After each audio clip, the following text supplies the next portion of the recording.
ที่อยู่ไกลป่านนี้สิเป็นจังใดคิดฮอดอายบ่ละนะ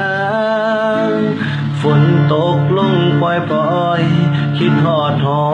ยสัมผ่านมาหักหลายจนมีน้ำตา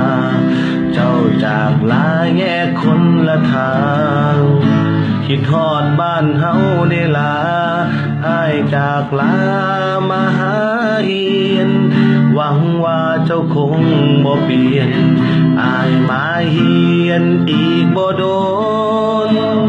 อ้ายนั่งนับเวลาจะกลับนาไปหาหน้ามนหักแท้จากสายคนจนให้หน้ามนจงรออ้ายแน่ฝนตกลงฟ้าห้องอย่าให้น้องลืมคนเก่าก็เลยมานั่งเงาใจเศร้าคิดทอดความหลังอีกบ่โดนอ้ายเฮียนจบสิกลับไปหาเด้อน้องนางที่อยู่ไกลใจอ้ายบ่ห่างหากน้องนางบ่เคยเปลี่ยนไป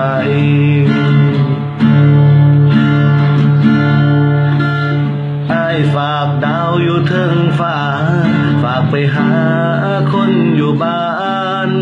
จงรออ้ายอีกบ่นานคำสาบานคือสัญญาจงได้อ้ายก็ยังหักสิเฝ้ากลับตามคำว่าหักน้องนั้นเท่าฟ้าคำสัญญาหักเดียวจนตายฝนตกลงฟ้าห้องอ้ายอยากน้องลืมคนเก่าก็เลยมานั่งเงา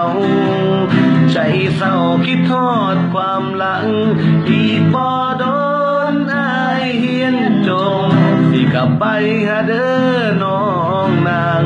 สิอยู่ไกลใจอ้ายบ่ห่างหักน้องนางบ่เคยเปลี่ยนไปสิอยู่ไกลใจอ้ายบ่ห่างหักน้องนางบ่เคยเปลี่ยนไป